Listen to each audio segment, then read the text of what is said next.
अस्सलाम वालेकुम। आज हम नूह अलैहिस्सलाम का वाक़या सुनेंगे, तो चलिए शुरू करते हैं। आदम अलैहिस्सलाम की वफ़ात के 1000 साल बाद नूह अलैहिस्सलाम तशरीफ़ लाए। आदम अलैहिस्सलाम के बाद की नस्लें बहुत ही नेक थीं, लेकिन 1000 साल बाद शैतान ने उन लोगों को बहकाया कि कुछ बुजुर्ग लोगों को याद करने के लिए बुत बना लो, तो लोगों ने बुजुर्गों को इज्जत देने के लिए कुछ बुत बना लिए।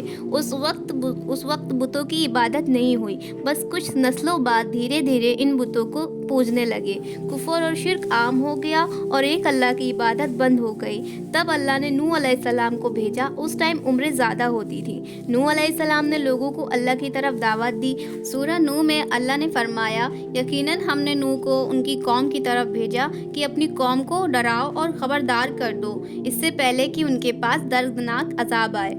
नूह अलैहिस्सलाम ने अपनी कौम से फरमाया, ए मेरी कौम, मैं तुम्हें साफ साफ डराने वाला हूँ कि अल्लाह की इबादत करो और उससे डरा करो और मेरा कहना मानो तो वो तुम्हारे गुनाह बख्श देगा। नूह अलैहिस्सलाम तबलीग के सिलसिले में बहुत मेहनत करते थे, पर सिर्फ चंद लोगों के सिवा कोई मान न लाया। नूह अलैहिस्सलाम की कौम उनका बहुत मजाक बनाया करती थी और कहती थी, अगर तुम सच्चे हो तो जिस अजाब का तुम वादा करते हो उसको ले आओ। नूह अलैहिस्सलाम की कौम साल दर साल बुराई की तरफ बढ़ती रही और नूह अलैहिस्सलाम को परेशान करती रही और कोई ईमान न लाया, कुछ लोगों को छोड़कर।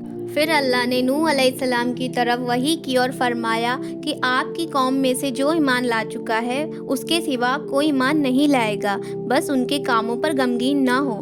फिर जब अल्लाह ने वही कर दी कि अब कोई ईमान नहीं लाएगा, तो वो नाउम्मीद हो गए और अपनी कौम के लिए बद्दुआ की, ऐ मेरे अल्लाह, तू किसी मुनकिर को रूहे ज़मीन में ज़िंदा ना छोड़ और मोमिन मर्द और औरतों को बख्श दे। नूह अलैहिस्सलाम ने जब अल्लाह को पुकारा तो अल्लाह ने नूह अलैहिस्सलाम को कश्ती बनाने की वही की, लेकिन नूह अलैहिस्सलाम नहीं जानते थे कि वो इतनी बड़ी कश्ती कैसे बनाएं। तो अल्लाह ने जिब्राईल अलैहिस्सलाम को उनकी मदद के लिए भेजा। नूह अलैहिस्सलाम एक पहाड़ पर रहते थे, उनके आसपास पेड़ नहीं थे, ना ही पानी था। उन्होंने बहुत से पेड़ उगाए और उनको काटा और पहाड़ पे बैठ के कश्ती तैयार करते रहे। लोग नूह अलैहिस्सलाम को कश्ती बनाते हुए देखते थे, उनका बहुत मजाक बनाते थे और कहते थे कि ये कैसा मजनून है जो पहाड़ पे कश्ती बना रहा है। फिर धीरे धीरे बहुत मेहनत के बाद एक बहुत बड़ी कश्ती तैयार हुई। एक जगह आता है कि ये कश्ती को बनाने में 100 साल लग गए। इस कश्ती की लंबाई 300 गज और ऊंचाई 30 गज और चौड़ाई 50 गज थी।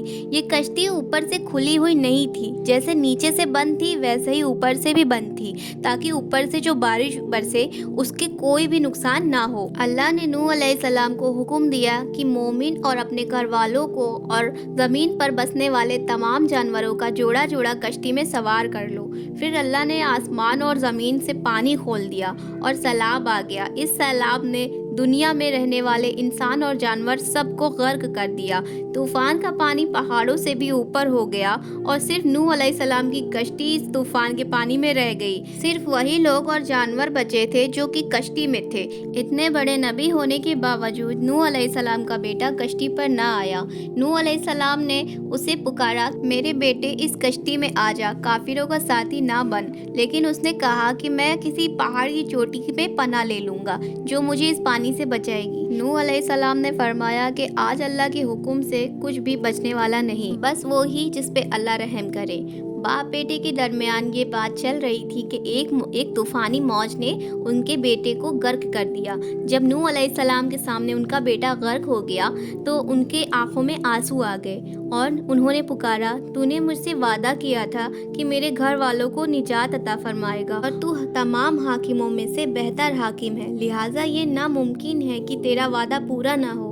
अल्लाह ने फरमाया, ऐ नूह, वो तेरे अहल से नहीं था कि वो काफिर हो चुका था। कुफर नसब को ख़त्म कर देता है। और अल्लाह ने फरमाया कि आप हरगिज़ वो चीज़ ना मांगें जिसका आपको इल्म नहीं। नूह अलैहिस्सलाम ये बात समझ गए, फ़ौरन तौबा की। कश्ती नूह अलैहिस्सलाम और उनके साथियों और सारे जानवरों की नस्ल को लिए पानी पर तेज़ लहरों में चल रही थी।